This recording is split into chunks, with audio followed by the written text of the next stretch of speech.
around ideas. And then they write the show. Sean and I would forget about it. They'd write the show, and they might call or something like that. Okay, But we were creatively working together. When Russo left, now Sean had kind of stepped out, and Russo leaves.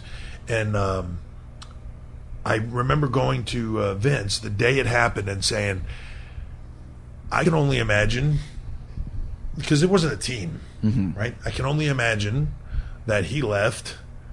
This isn't easy without people to bounce stuff off of. My phone's always on. I'm not saying I'm going to help. We've talked on the phone and done creative stuff before, but if you need it, my phone's always on.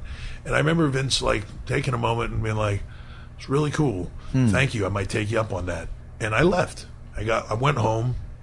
We were off for a couple of days, and I went home. And one day I got home from the gym, and my phone rang, and hey pal, and he beat around the bush for a minute. And he was like, remember the other day you said if I need to bounce some stuff, if you had a minute? I'm like, yeah.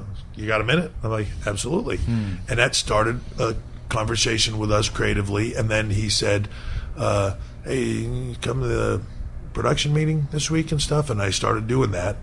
It got massive heat. Yeah, you're right. But I would always say to anybody, Vince would say, listen, you got some heat with some of the guys. I'm hearing rumblings of the meeting. And I said, if you want me to come, I'll come. And you know what, Vince? If you want to tell those other guys, if they want to get up at 10 a.m. after we drove 5 hours, I love it. They sit with me. I don't care. I'm not. You ain't paying me to do this. Yeah. So if you want me to come because it's helpful to you, I'll come. Right. And that just started a creative relationship. That was long before I ever met Steph. So we already had that creative relationship going on. And then as time went on, it just continued.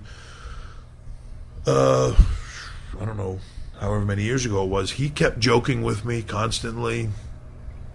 When are you going to stop rolling around the ring, get a real job, do some real work, And he was just teasing the water. Yeah.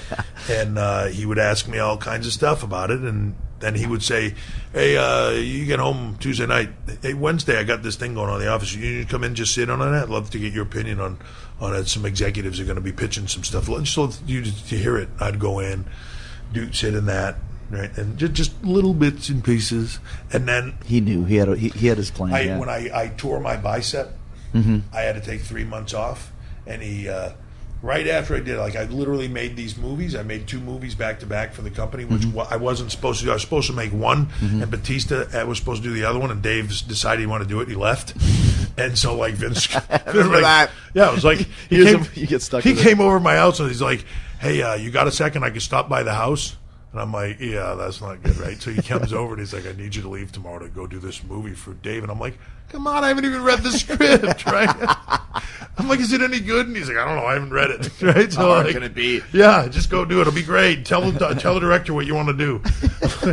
So I make these 2 movies back to back. While I'm there, I was having all these problems. I thought with my neck, ends up being my bicep. I tear my bicep.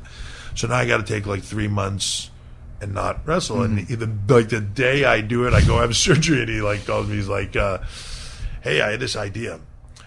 Why don't you come back and shadow me at the office for the 3 months that you're off? You come in every day and you just do everything I do. You shadow me every day and all this stuff. And so that